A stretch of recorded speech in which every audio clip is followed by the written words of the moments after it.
अस्सलाम वालेकुम, good morning Pakistan. आप देख रहे हैं सुबह की सोच और मेरे साथ हैं गजल अशरफ और मेरे साथ हैं हसनैन लियाकत। अस्सलाम वालेकुम, गुड मॉर्निंग, वेलकम टू सुबह की सोच। उम्मीद करते हैं आज आप सब खैर आफियत से होंगे क्योंकि ठंड बहुत ज्यादा है। आज सुबह आते हुए मुझे भी बहुत लग रही थी। और हसनैन आप ठीक है? मुझे कल तो आपको बहुत लग रही थी जी। आज ठंड बहुत ज्यादा है, अपने घरों में रहें और एहतियाती तदाबीर हम हमेशा से कहते हैं कि इख्तियार करें।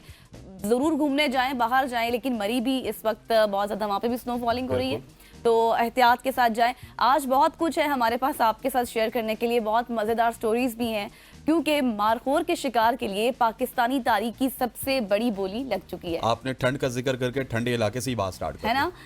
एग्जैक्टली। तो जी आपको बताएं कि चित्राल के तोशिश शाशा कंजर्वेंसी में अमरीकी शिकारी ने सीजन के पहले कश्मीरी मारखोर का शिकार कर लिया है। और अमरीकी शहरी रोनाल्ड जोबेटन ने इतवार को 8 दिसंबर को वाइल्ड लाइफ हुकाम के ज़ेरे निगरानी पाकिस्तान की कौमी जानवर मारखोर जिसको कहते हैं हम, उसका शिकार चित्राल में तोशिश शाशा कंजर्वेंसी के मकाम पर किया। जबकि शिकार किए गए मारखोर की उम्र सिर्फ 11 साल थी हसनैन, जिसको शिकार किया गया है। जबकि उसकी अगर सींग की लंबाई की बात करें तो 49.5 इंच है। और वाइल्ड लाइफ हुकाम के मुताबिक अमरीकी शिकारी ने $2,71,000 यानी कि 7.5 करोड़ रुपए में कश्मीर मारखोर के शिकार का परमिट भी हासिल किया था। ये सूरत हाल है जिस तरह से हम आपको बता रहे हैं, क्योंकि रवा बर्स की अगर बात करें अक्टूबर की, तो वहाँ पर महकमा जंगली हयात खैबर पख्तूनख्वा ने सूबे को अलॉट किए गए मारखोर के शिकार के 4 परमिट्स नीलाम किए थे। तो मारखोर की जब स्टोरी आती है ना, तो मुझे एक बहुत मज़े की बात याद आ जाती है। मेरी बहन का छोटा सा बेटा है, तो वो अभी स्कूल गोइंग, अभी कुछ मंथ हुए गए, तो उसको जो भी बात करो, जो भी उससे सवाल पूछो, तो वो सिर्फ आगे से एक ही जवाब देता है, मारखोर मारखोर। उसे पूछे आपका नाम क्या, आपकी मामा का नाम क्या है, आपके बाबा का नाम क्या है, तो वो सिर्फ कहता है मारखोर। सिर्फ उसको एक ही वर्ड याद है, कौमी जानवर याद है सिर्फ। तो हर सवाल के जवाब से ना मुझे ठीक है 7 करोड़ पाकिस्तानी रुपयों में इसका लाइसेंस फरोख्त हुआ, लेकिन मारखोर की नस्ल पाकिस्तान में कम हो रही है, पूरी दुनिया में कम हो रही है। और पाकिस्तान के इस वक्त शुमारी इलाका जात अगर गिलगित की बात की जाए, वहाँ पे मारखोर मौजूद है और वहाँ पे भी इसकी तादाद कम हो रही है। अब वाइल्ड लाइफ वालों ने ये इजाज़त तो दे दी, 4 परमिट तो दे दिए, लेकिन क्या मारखोर की बढ़ोतरी के लिए कोई काम हो रहा है, उसके हवाले से भी सवालिया निशान है। अब ये 7 करोड़ कहाँ जाएगा? ये 7 करोड़ अगर उन्हीं की फलाह बहबूद पे लगे, उन्हीं की नस्ल को बढ़ाने के लिए लगे, तो that will be very very good. अब आपने गिलगित का जिक्र किया, तो मैं आपको लिए चलता हूँ जापान। अच्छा, एकदम से आप मूव एग्जैक्टली। अब आपने कहा ना कि किस तरह से बोली लगी, किस तरह से मारखोर को खरीदा गया, तो अब मैं आपको बताता हूँ कि मारखोर के अलावा भी कुछ है दुनिया में, ठीक है? जापान की एक और इजाद है, शमसी तवानाई से हाइड्रोजन फ्यूल की तैयारी उन्होंने मुमकिन बनाई है। जापानी साइंसदानों ने पानी को शमसी तवानाई के जरिए हाइड्रोजन और ऑक्सीजन में तकसीम करने का एक नया और मौसर तरीका दरियाफ्त किया है। एक खास फोटो कैटालिस्ट के इस्तेमाल से ये टेक्नोलॉजी रवायती फोसल फ्यूल पर मबनी तरीकों की निस्बत ज़्यादा माहौल दोस्त और कम अखराज पर है। ये इनकलाबी तरीका 2 मरहलों पर मुश्तमिल है, जहाँ एक फोटो कैटालिस्ट हाइड्रोजन पैदा करता है और दूसरा ऑक्सीजन पैदा करता है। मतलब एक ही चीज़ से आप 2 काम कर रहे हैं। और 3 साल तजुर्बाती रिसर्च के दौरान शमसी तवानाई के इस्तेमाल की कारकर्दगी में 1.5 गुना इजाफा देखा गया। और अगरचे ये तरीका काबिल सताइश है, लेकिन शमसी तवानाई से हाइड्रोजन की तैयारी में मजीद बेहतरी की गुंजाइश मौजूद है और मुस्तकबिल में साफ सुथरी तवानाई के इम्कानात को मजीद वुसअत देता है। बहुत ही ग्राउंड ब्रेकिंग सी डिस्कवरी है। आप देखेंगे दुनिया चांद पर पहुंच गई है और हम कहाँ पर है। हम रोजाना यही डिस्कस करते हैं, हम मारखोर का शिकार करवा रहे हैं हम रोजाना जो है बात करते हैं, बहुत अच्छी अच्छी इनोवेशन वैसे, क्योंकि हमने वैसे भी इंटरनेट बंद कर दिया, तो अब हम आवाम को इसी तरफ लगाएंगे मारखोर के शिकार में, बकरी के शिकार में, किसी और चीज के शिकार में। एग्जैक्टली। तो ये जी आप सूरत हाल देखें कि अब बिजली जो है वो पैदा की जाएगी फोसिल फ्यूल, और जिस तरह से हसनैन ने आपको पूरी एक डिटेल बताई है, तो हम क्या ही बात करें कि दुनिया वही बात है कि कहाँ से कहाँ जा रही है और हम कहाँ पर है। और हम सिर्फ उस बात पर लगे हों कि इंटरनेट बंद है, कब खुलेगा, कब नहीं हमने तहैया किया हुआ कि हमने दुनिया की दूसरी तरफ जाना है। एग्जैक्टली। दुनिया एक तरफ जा रही हो, उनका रुख अगर मुजफ्फराबाद की तरफ है, तो हम कहेंगे नहीं, हमने इस्लामाबाद की तरफ जाना है, कामयाबी इस्लामाबाद की तरफ, इस्लामाबाद, और वहाँ पर आके पढ़ाओ करना है, क्योंकि वहीं पर आने के बाद हमें सब कुछ हासिल हो जाएगा। तो जी आगे बढ़ते हैं, क्योंकि ग्रेड 12 के तालिबे इल्म का हैरत अंगेज कारनामा सामने आया है। फाइनली हमें कुछ अपने जगह से भी जो है वो अपने पाकिस्तान से भी कोई अच्छी खबर सुनने को मिल रही है। एक होनहार ग्रेड 12 के तालिबे इल्म ने 80 किलो तक वजन उठाने का ये कामयाब तजुर्बा कर लिया है और ये सलाहियत रखने वाला इंसान है। इंसान बरदार ड्रोन तैयार किया है। माय बैड, मैंने थोड़ा सा तकरीबन अगर मैं इसकी बात करूं तो ये $4200 की लागत से बनाए गए इस ड्रोन को हाइब्रिड मोड पर भी चलाया जा सकता है, जो ज़ाती और तिजारती ट्रांसपोर्ट को माहौलियाती तौर पर बेहतर बनाने के लिए एक बड़े मकसद की नुमाइंदगी करता है। और ये जो स्टूडेंट हैं मुस्तकबिल में एक ऐसी कंपनी बनाने के ख्वाह हैं जो कम कीमत हो जिसकी और बहुत से जिससे वसाइल भी पैदा किए जा सकें और बहुत से जो है वो उससे आपको मौके भी फराहम हो। तो ये एक कामयाब तजुर्बा किया गया। बिल्कुल ऐसी है जिस तरह आपने बताया कि मुस्तकबिल में बहुत सारी चीज़ें करना चाहते हैं, कम कीमत फ़िज़ाई टेक्नोलॉजी जैसे सस्ते हेलीकॉप्टर्स सर्विसेज, इस तरह की चीज़ें मुतारिफ करवाना चाहते हैं। लेकिन अब देखना होगा कि पाकिस्तान जैसे मुल्क में रह के वो ये काम कर सकते हैं या नहीं कर सकते, क्योंकि हमारे यहाँ दो चीज़ें होती हैं। एक तो ये है कि किसी को अप्रिशिएट नहीं किया जाता और अप्रिसिएशन तो दूर की बात है, उसका प्रोजेक्ट या तो कॉपी कर लिया जाता है या फिर उसको कहा जाता है डिस्कार्ड करके साइड पे कर दिया जाता है। और वही स्टूडेंट हम जब देखते हैं दुनिया में जाता है, वो दुनिया में कामयाबियाँ समेटता है और फिर हम उसको कामयाबी से कहते हैं ये पाकिस्तानी नज्जाद अमेरिकन है, पाकिस्तानी नज्जाद ऑस्ट्रेलियन है। तो हमें ये भी कहना चाहिए कि पाकिस्तानी ही पाकिस्तान में रहा, इसने पाकिस्तान में सारी चीज़ें की हैं। आगे बढ़ते हैं और पाकिस्तान से रुख करते हैं सऊदी अरब का। सऊदी अरब में ख़वातीन ज़ायरीन के हवाले से बहुत सारे उसूलों पर काम हो रहा था। अब ख़वातीन ज़ायरीन के लिए सऊदी अरब ने कुछ नए उसूल मुरतब किए हैं। सऊदी अरब की जानिब से जनरल अथॉरिटी ने ख़वातीन ज़ायरीन के लिए नए उसूल जारी किए ताकि मुक़द्दस मकामात मसाजिद में नज़्म व ज़ब्त और एहतराम को यकीनी बनाया जा सके। ज़ायरीन को सबसे पहले करना ये है कि ख़वातीन ज़ायरीन इस्लामी लिबास में मलबूस होंगी और इस्लामी लिबास मलबूस होने और नमाज के दौरान सफ़ बंदी पर उनको तवज्जो देने की ताकीद की गई है। खाने पीने की अशिया ना लाने और सफाई का ख़ास ख्याल रखने की हिदायत भी की गई है और शोर कम रखने और सामान महफूज रखने पर भी जोर दिया गया। ये उसूल मुक़द्दस मकामात की पाकीज़गी और ज़ायरीन के तजुर्बे को खुशगवार बनाने की कोशिश का हिस्सा है।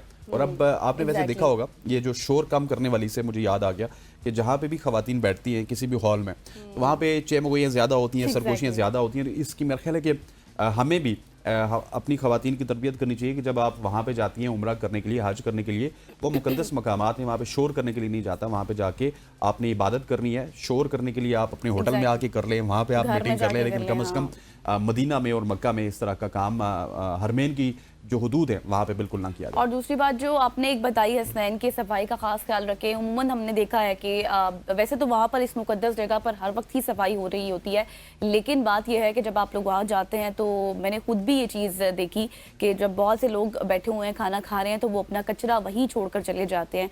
तो ये बहुत बुरी चीज़ है। आप जब खा पी लें तो वो उठाएं, वहाँ पर जगह जगह डस्टबिन मौजूद है, आप उस पर फेंकें, क्योंकि वहाँ पर सफाई तो हो रही होती है लेकिन आपकी अपनी भी कुछ तरबियत और आपका अपना भी कुछ नज़्म व ज़ब्त होना चाहिए जिसका आपको ख्याल रखना बहुत ज़्यादा ज़रूरी है, क्योंकि आप एक मुकद्दस जगह पर जा रहे हैं जहाँ पर आप कचरा फेंकते हैं, वहीं पर बहुत से लोग इबादत भी करते हैं। तो थोड़ा इस चीज़ के ऊपर भी आपने ख्याल रखना है।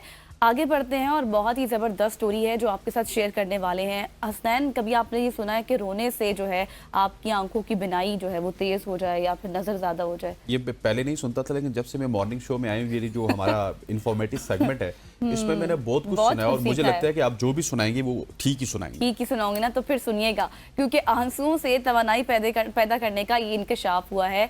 इंसानी आंसुओं में तवानाई पैदा करने की सलाहियत मौजूद होती है। जितना आप रोएंगे उतनी आपकी आंखों की बिनाई तेज हो जाएगी, ये सलाहियत है। अच्छा, उसके साथ आपको ये भी बता दूं कि आंसुओं में पाए जाने वाले नन्हे क्रिस्टल यानी छोटे छोटे जो क्रिस्टल्स होते हैं उनको, जिसको टिकर कहा जाता है, दबाव के तहत बिजली पैदा करने की ताकत रखते हैं।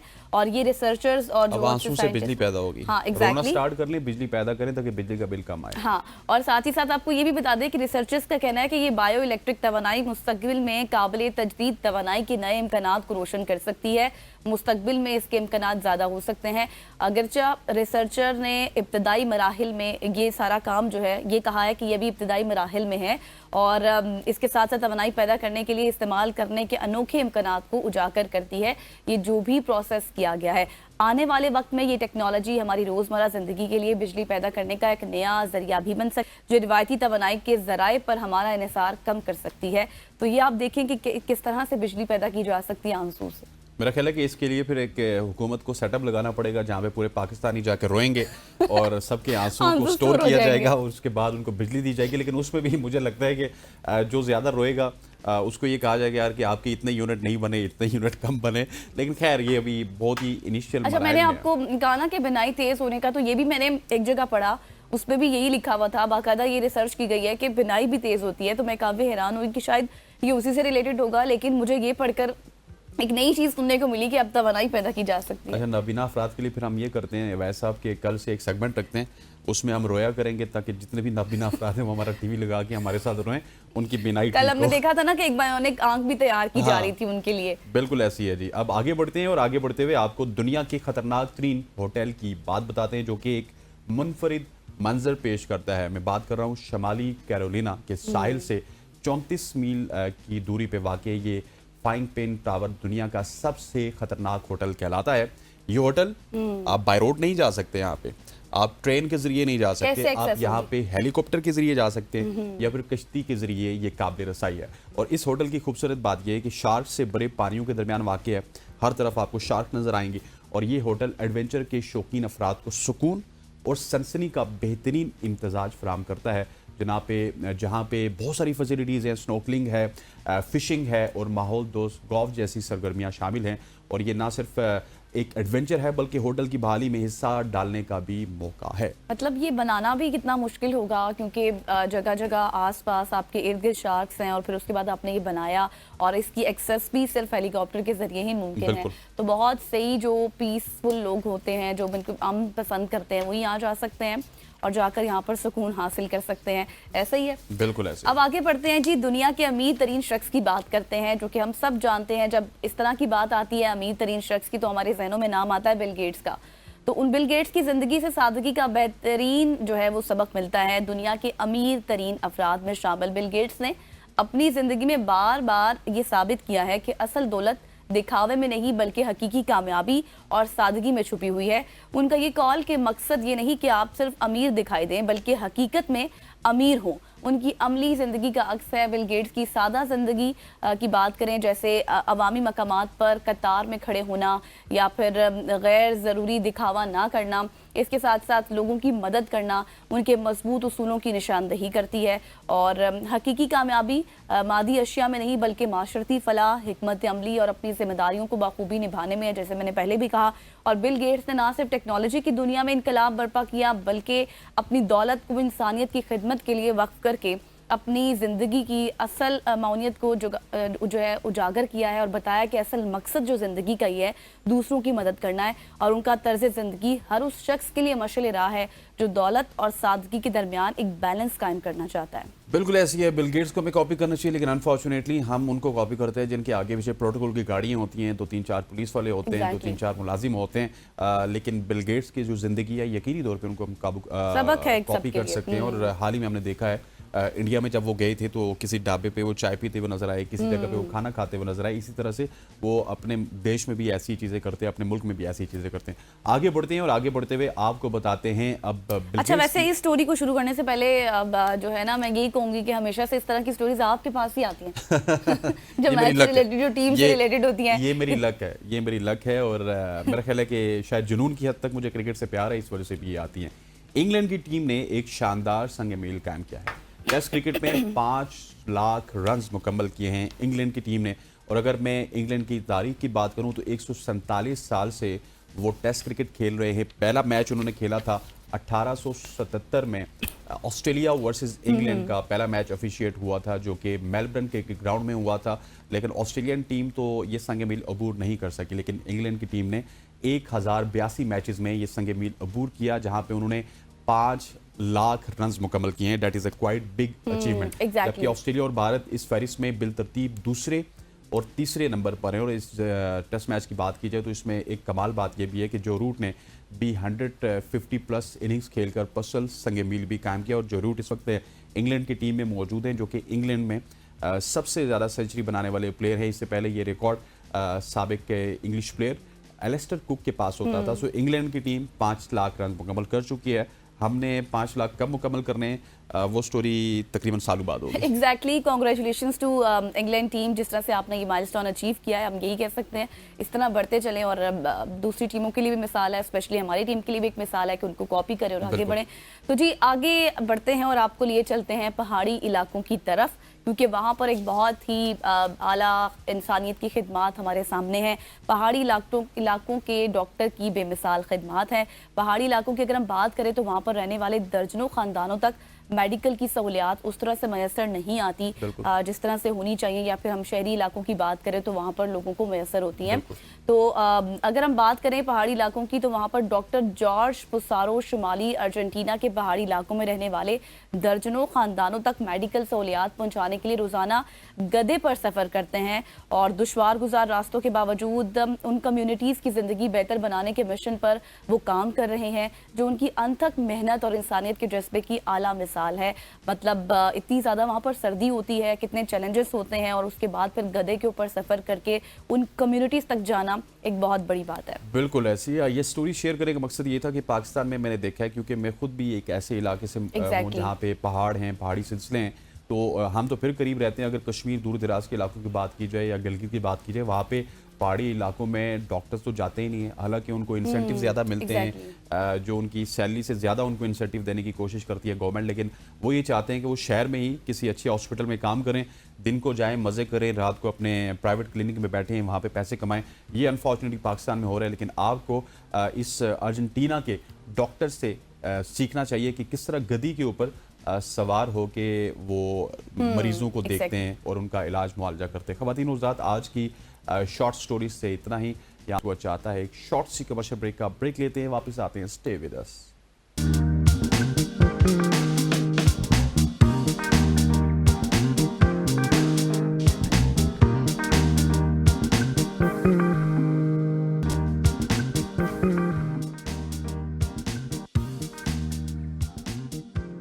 Welcome back after the break. और अब हम बात करेंगे इस वक्त जो मौजूदा सूरत हाल है, वफाकी जो मदारस बिल के हवाले से बहुत हम देख रहे हैं इस वक्त चाहे मुगैया हो रही हैं, बातें हो रही हैं। मौलाना फजल रहमान ने मदारस की रजिस्ट्रेशन और हुकूमती पॉलिसियों पर तनकीद करते हुए कहा कि मदारस पर दबाव डालने की कोशिश की जा रही है, लेकिन वो रियासत से तसादुम के बजाय कानूनी दायरे में रहकर रजिस्ट्रेशन के हक में हैं और मामलात हल करना चाहते हैं। उन्होंने कहा कि पीटीएम हुकूमत के साथ मुशावरत के हवाले से बातचीत की और मुशावरत के बाद मदारस रजिस्ट्रेशन पर इत्तेफाक हुआ था, मगर अब दोबारा एतराज़ात उठाना बदनीयती है। मौलाना ने यह भी वाज़ेह किया कि मदारस को सरकारी कंट्रोल से आज़ाद रखना चाहते हैं और साथ ही साथ ये भी कहा कि मदारस के तलबा को इंतहा पसंदी की तरफ धकेलने के बजाय तालीमी निज़ाम में शामिल करने की ज़रूरत पर जोर दिया है। अल्लामा रागिब नईमी और अल्लामा ताहिर अशरफी ने इस मामले को सियासी ना बनाने की अपील की, जबकि हुकूमती वुज़रा ने मुशावरत जारी रखने और मदारस के निज़ाम को बेहतर बनाने के अज़्म का इजहार किया है। तो ये सूरत हाल इस वक्त चल रही है। बिल्कुल ऐसी है। इसी हवाले से मौलाना फजल रहमान का एक शॉट भी है, पहले वो सुनते हैं, फिर अपने गेस्ट से बात करेंगे। 26वीं तरमीम का मरहला आया इन मुज़ाकरात में, जहां हमने 26वीं तरमीम पर मुज़ाकरात की 1 महीना और 56 क्लाजेस से हम उनको 34 क्लाजेस से दस्तबरदार होने पर हम उनको आमादा किया। एक बिल हमारा पहले से मुत्तफ़क़ा मौजूद है, उसको भी पास किया जाए। पार्लियामेंट के अंदर की तमाम पार्टियां उस पर मुत्तफ़िक़ हो गई थी और वो बिल पेश हुआ और सेनेट ने पास किया, कौमी असम्बली ने पास किया। अगर बिल पर सदर दस्तखत कर सकता है और अगर दूसरे एक्ट्स पर वो दस्तखत कर सकता है, तो फिर मुत्तफ़िक़ा इस दीनी मदरसे के इस कानून पर क्यों दस्तखत नहीं कर सकता। हमने मुकम्मल तौर पर आज़ादी दी हुई है तमाम मदारस को कि वो किसी भी विफाक के साथ इल्हाक करना चाहें। जी, ये आपने सुना मौलाना फजल रहमान साहब को। हमारे साथ मौजूद हैं मुफ्ती वजीर कादरी साहब, जनरल सेक्रेटरी हैं वफाकुल मदारिस। आपको खुशामदीद कहते हैं, thank you so much for joining अस। अगर हमें याद हो तो 2019 में आपकी और गवर्नमेंट की तमाम तर मदारिस की एक मुत्तफ़िका तौर पे एक करारदाद पास हुई थी, जिसमें तकरीबन 18,000 मदारिस रजिस्टर भी हुए थे। लेकिन अब क्या हुआ कि अचानक से ये मसले मसाइल पैदा हो रहे हैं मदारिस के दरमियान और हुकूमत के दरमियान? आपकी तस्वीर के लिए 18,600 मदारिस रजिस्टर हो चुके हैं और इस वक्त हम उस पर कायम दायम है। हम मजीद भी मदारिस करा रहे हैं और इम्तिहानात भी शुरू हैं, काम हो पा रहा है। ये दरमियान में पता नहीं चला कि ये कैसे हो गया और किस तरह इन लोगों ने फिर दोबारा एक नया खड़ा कर दिया जो हमें नामंजूर है। हम जिस पे काम कर रहे हैं, डीजी साहब हमारे साथ बहुत अच्छे हैं, अच्छा काम हो रहा है, लेकिन ये यहाँ दरमियान में मौलाना फजल रहमान साहब ने जो बात की है वो बात उनकी अपनी बात है, लेकिन जो हमारी 10 तंजीमात हैं, विफाक हैं, वो सारे मुत्तफिक हैं और कल सब ने अपना अपना राय दे दिया। आपने सुन लिया होगा, आपकी टीवी भी मौजूद थी, तो हम उसी से बिल्कुल मुतमईन हैं। डीजी के साथ रहकर, एजुकेशन के साथ रहकर अपने मदारस को और मजीद फाल बनाना चाहते हैं और हम आइंदा भी हुकूमत से यही मुतालबा करेंगे कि हमें डीजी के साथ मुंसलिक रहना चाहिए और इसको कंटिन्यू चलाना चाहिए, क्योंकि डीजी साहब अच्छे आदमी हैं, एक टेलीफोन पे पहुंच जाते हैं। हालांकि फौज के जनरल रहे हैं, लेकिन बेचारे 2 मिनट में वो आ जाते हैं और मसला हल कर देते हैं। तो हम मुतमईन हैं, हमारे तलबा मुतमईन है, हमारे मदारस जो मेरे 4000 मदारस हैं विफाकुल मदारस इस्लामिया रज़विया के, वो खास कर मुतमईन है। बाकी रहा जहाँ तक मौलाना फजल रहमान साहब, उसकी अलग एक तंजीम है जिसका नाम है इत्तेहाद क्या नाम उसका, विफाक मदारस, तो वो अपना आप जाने। लेकिन हम जो 9 तंजीमात हैं वो सारी हमारी तंजीमात काम कर रही हैं और हम मुतमईन है मेरे भाई, हम इंशाअल्लाह ताला इस काम को जारी रखेंगे। हमें कुछ भी करना पड़ा तो हम जुलूस जुलूस भी करेंगे। हम इसको रहने देना चाहते हैं कि ये डीजी साहब के देर असर जो काम हो पा रहा है वो बिल्कुल सही है, मुतमईन है जनाब।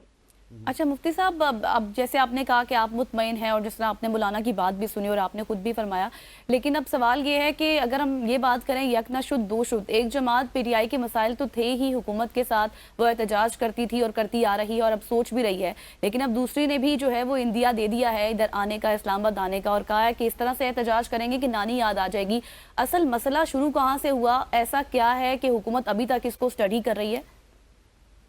मौलाना फजल रहमान भी कहते हैं कि रजिस्ट्रेशन होना चाहिए, लेकिन इनके अंडर नहीं होना चाहिए, इनके जेर असर नहीं होना चाहिए, क्योंकि इन्होंने ये भी कहा था कि हमारा बंदा होगा इम्तिहान के दौरान और हम ही इसको डील करेंगे, हमारा जो निसाब है वो होगा। तो हमारा निसाब तो इनके पास नहीं है, क्योंकि निसाब हमारा अरबी है और उसमें हमने रियाजी भी रखी है, इंग्लिश भी रखा है, उसमें हमने सब चीजें रखी है। तो मौलाना साहब कुछ सियासत को चमकाना चाहते हैं या क्या करना चाहते हैं, क्योंकि इन्होंने जो तकरीबन कितना साल पहले, इन्होंने 5 साल पहले जो इत्तेहाद मैदा किया, तकी उस्मानी साहब ने, मुनीब रहमान साहब ने, सब ने जनाब इस मुद्दे में शामिल है, उनके दस्तखत तो मौजूद है। तो ये बार बार इसको दोबारा करने की जरूरत नहीं है चाहिए। इसलिए मैं आपसे यही अर्ज करूंगा कि इसको हम मजीद फाल बनाने की कोशिश करते हैं, लेकिन इसी तरह जो चल रहा है सिलसिला इसको चलने दिया जाए, मेहरबानी होगी। अच्छा, वफाकुल मदारिस का क्या इस वक्त वफाकुल मदारिस जिस तरह आप बात कर रहे हैं कि आप इसको मजीद फाल करना चाहते हैं, मौलाना साहब कुछ और बात कर रहे हैं, तो वफाकुल मदारिस क्या चाहता है कि जो 2019 में आपका एग्रीमेंट हुआ था उसी को कंटिन्यू करना चाहिए? जी, वो जो हो गया था बस उसी को बार बार तो नहीं इत्तेहाद होंगे ना जनाब। जब एक हुकूमत आ गई, उसने मुआहदा किया, फिर दूसरी हुकूमत आ जाए वो इत्तेहाद करे, फिर तीसरी हुकूमत आ जाए, तो नए नए अपने वो क्या छोड़े थी, गलत बात है जनाब, काम नहीं हो पाता। 5 साल जो काम हुआ है इसको फिर पीछे ले जाए, अल्लाह बेहतर शुरू करें, तो ये नहीं हो पा नहीं होगा। इसके हम खिलाफ हैं, बिल्कुल मुखालफत में।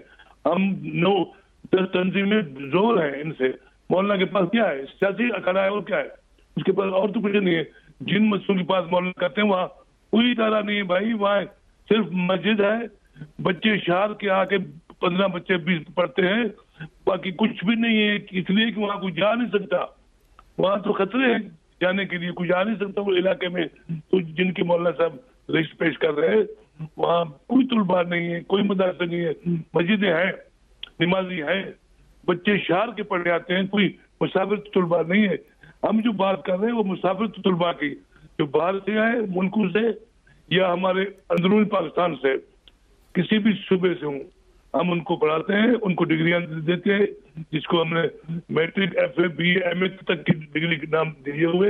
हायर एजुकेशन में भी हमारे साथ इत्तेफाक किया हुआ है, उसकी संदेश चल रही है, जहाँ पे एजुकेशन में मकादा मौलम, अरबी टीचर, सीनियर अरबी टीचर, उकाफ खतीब या इमाम या मौज़िन, इन पे बकायदा लोग काम कर रहे हैं और काम सिलसिला जारी है। हम इस भी इत्तेफाक करना चाहते हैं मेरे भाई। अच्छा मुफ्ती साहब, आप ठीक है इस पे इत्तेफाक करना चाहते हैं, लेकिन अगर आपके कहने के मुताबिक हम ये मान लें कि मौलाना फजल रहमान के पास इतनी ज़्यादा फोर्सेस मौजूद नहीं है, लेकिन उनके साथ ताहिर अशरीफी साहब भी हमें नज़र आए, रागिब नईमी साहब भी नज़र आए, तो ये तमाम तर जो दूसरी आप सोच रखने वाले लोग हैं, ये क्यों फिर एक नया मुद्दा स्टार्ट कर रहे हैं कि जब आप 2019 के ही मुआहदे पे मुतमईन हैं? हम तो नहीं कर रहे, हम तो इसी को मजीद आगे बढ़ना चाहते हैं कि इसी को जान रखो, हम इसके आगे नहीं हमारा काम। हम कहते हैं इसी मुद्दे को बकायदा बहाल किया जाए और इसी को रखा जाए, आगे पीछे कुछ न किया जाए। मौलाना साहब अपनी सियासी बात करना चाहते हैं, क्योंकि मौलाना साहब के पास कोई दफ्तर तो है नहीं, कोई जिम्मेदारी और तो है नहीं, खुद भी वो अपने घर से नहीं जी सका, वो बलूचिस्तान के जीता जहाँ कई लोग शहीद भी हुए। तो मौलाना साहब तो बादशाह आदमी है, उनके पास कोई अभी कोई चीज फैक्ट तो है नहीं कि कोई बयान करे, तो ये बस कोई ना कोई नई बात हुकूमत मेरे पास आए और मुझे कुछ दे तो कुछ चलिए। अच्छा मुफ्ती साहब, अब ये भी बता दें कि हुकूमत और उलमाए कराम का ये जो मुशावरत का अमल है कहाँ तक पहुंचा है, क्योंकि अब जैसे आप खुद फरमा रहे हैं कि अब इस मामले को मजीद नहीं बढ़ना चाहिए। और इस मुशावरत में क्या मुफ्ती साहब भी शामिल होंगे, क्योंकि आपकी तो एक अलग राय है? एग्जैक्टली हम शामिल हैं और हम अभी भी मेरी उसके साथ 11 बजे मीटिंग है वहाँ पे। फिर हम 2 हफ्ते के बाद एक पूरी तंजीमात इकट्ठे होंगी, 2 दिन का हमारा इनके दफ्तर में बकायदा मशवरती होगा, इजलास होगा। हम तो बिल्कुल के साथ है जनाब जी। ठीक हो गया मुफ्ती साहब, और इसके अलावा आपका क्या लाएमल होगा अगर हुकूमत ने कुछ मौलाना फजल रहमान साहब से अलग लेवल पे मुज़ाकरात करने की कोशिश की? तो वो उसकी सियासी होंगे, वो हमारे काम नहीं, वो सियासी होंगे, क्योंकि ये जो इदारे हैं ये गैर सियासी हैं, ये तालीमी इदारे हैं, इनको हम गैर सियासी कहते हैं। और जो मौलाना से बात करेंगे या मौलाना कुछ ले दे करेंगे तो वो उनकी अपनी बात होगी, उससे हमारा कोई ताल्लुक नहीं होगा जनाब। ठीक हो गया। मुफ्ती वजीर कादरी साहब मौजूद थे हमारे साथ, जनरल सेक्रेटरी थे वफाकुल मदारिस के। मुफ्ती साहब थोड़ा सा डिफरेंट एंगल दे रहे हैं, वो कह रहे हैं कि मौलाना फजल रहमान साहब जो कुछ कर रहे हैं वो उनके सियासी मकासद हो सकते हैं, उनके पास कोई भी वफाकुल मदारिस में या फिर मदारिस का कोई इस तरह का ओहदा नहीं है जिसके ऊपर वो ये काम कर रहे हैं। ख़वातीन हज़रात, यहाँ पर वक्त हो जाता है एक शॉर्ट सी कमर्शियल ब्रेक का। ब्रेक के बाद वापस आएंगे तो कराची के मसाइल के हवाले से बात करेंगे। स्टे विद अस।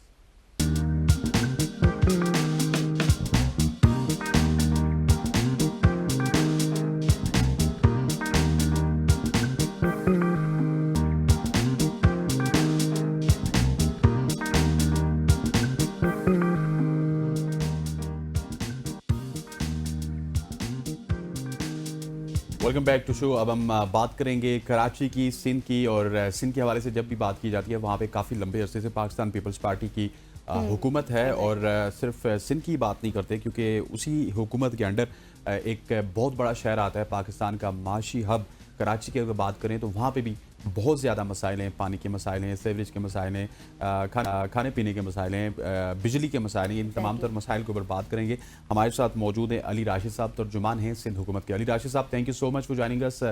सबसे पहले अगर हम स्टार्ट करें तो स्टार्ट में एक तो ये है जो अब पूरे पाकिस्तान में तासुर जाता है कि सबसे ज़्यादा अगर स्टेबिलिटी देखी जाती है गवर्नमेंट लेवल पे तो वो सिंध में है। काफ़ी लंबे अरसे से आपकी गवर्नमेंट चल रही है, लेकिन जो मसाइल हैं वो जू के तू ही नज़र आते हैं। हम अक्सर देखते हैं कराची के मसाइल उसी तरह के हैं, सिंध के मसाइल उसी तरह के। इसकी क्या वजह है? आउज़ुबिल्लाहि मिनश शैतानिर रजीम, बिस्मिल्लाहिर रहमानिर रहीम। देखें, आपके सवाल में ही आपका जवाब भी है।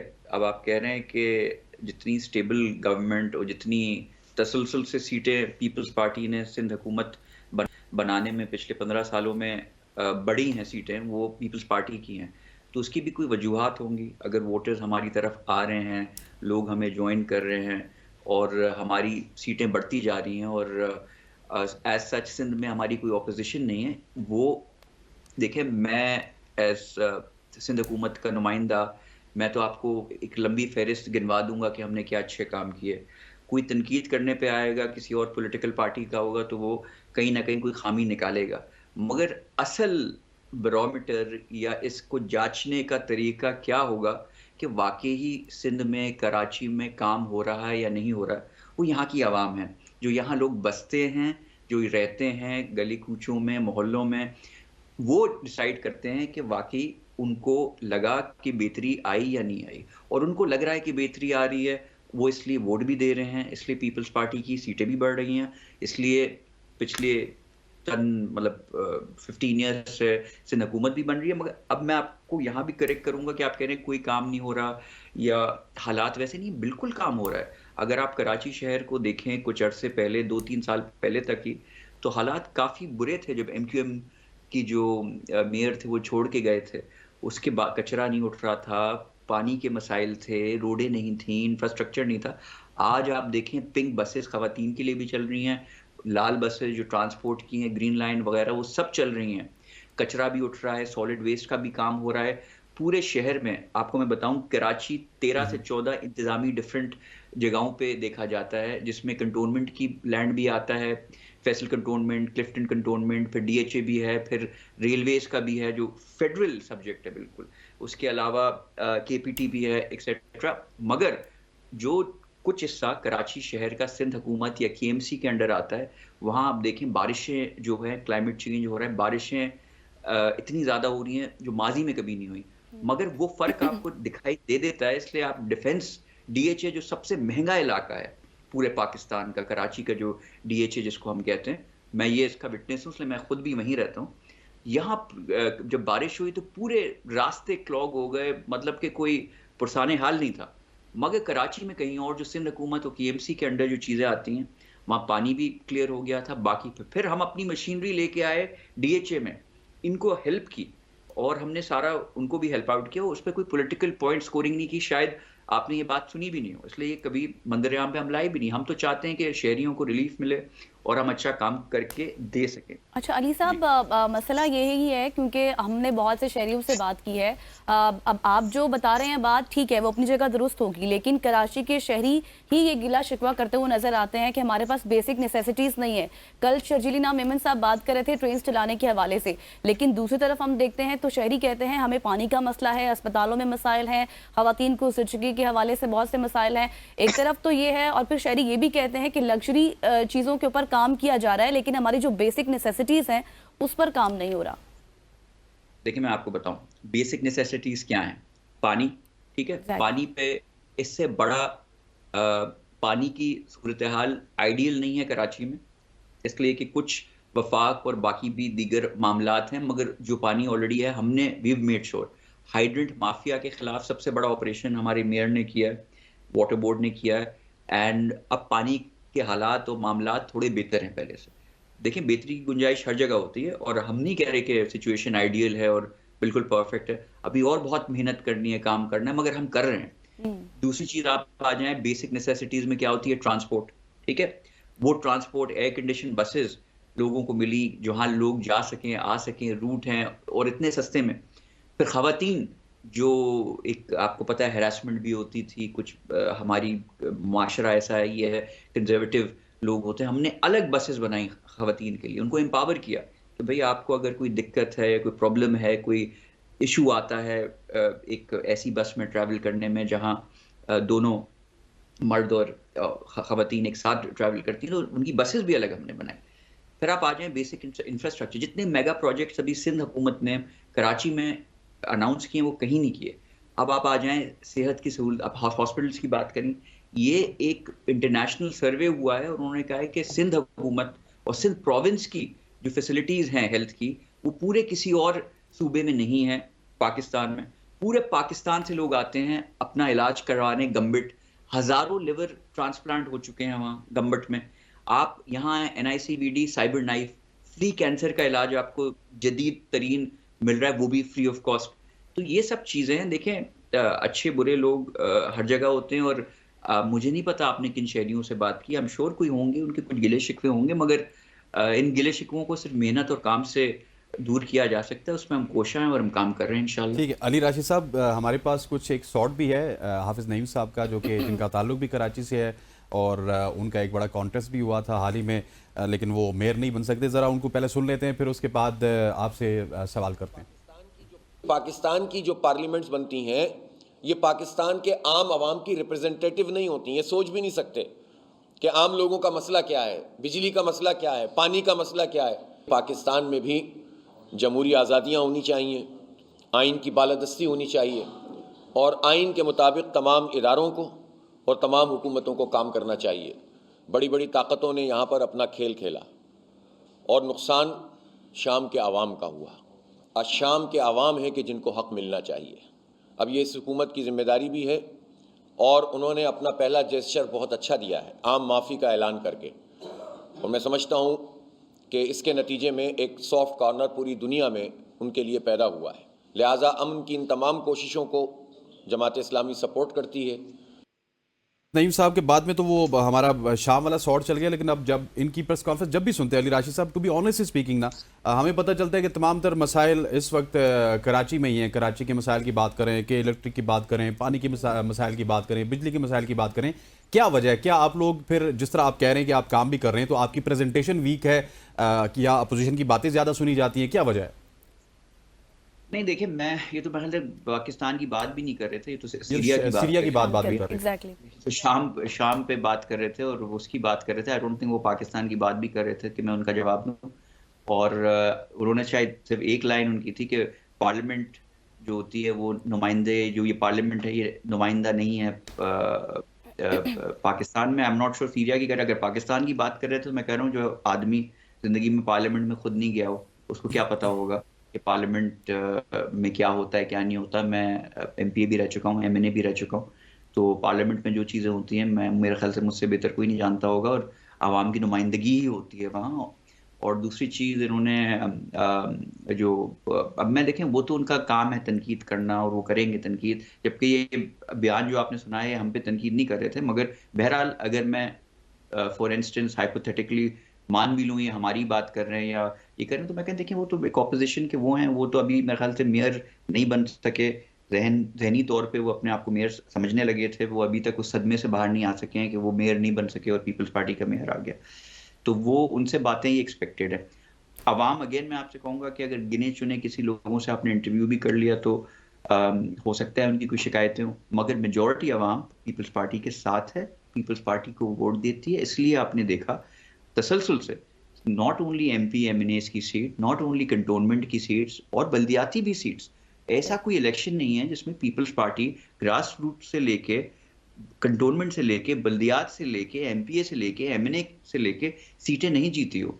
ठीक है, तो वो अब उसका इससे ज्यादा मैं क्या इसका सबूत दूं कि हम मकबूल हैं आवाम में और आवाम की अली साहब, वैसे हमने ये शॉर्ट्स भी किए हैं, शहरियों से हमने आम शहरियों से बात भी की है, लेकिन उसके बावजूद हमारे पास विजुअल्स भी हैं जिसमें बाकायदे तौर पर देखा जा सकता है। चलिए, लेकिन इसके हवाले से आपने कहा कि अब इकदाम हो रहे हैं, शिकायत दूर हो जाएंगी, थोड़ा सा इस हवाले से बताइएगा। फ़ज़ाई आलूदगी के एतबार से हम देख रहे हैं कराची भी इफेक्ट हो रहा है। दूसरे सूबों की बात करें, अगर लाहौर की बात करें तो वहाँ पर हमने देखा लॉकडाउन हुए, उसके बाद हाजिरियाँ कम हुई, स्कूल बंद हुए, बहुत से इकदाम हुए। तो क्या कराची में इस हवाले से कोई इकदाम हो रहे हैं स्मॉग के हवाले से? जी जी देखिए नहीं, अभी हमारा जो वो खैर वो तो टॉप ऑफ पूरे दुनिया की नंबर 1 लिस्ट पे आ गया था, और उसके जो स्मॉग और एयर जो इंडेक्स थी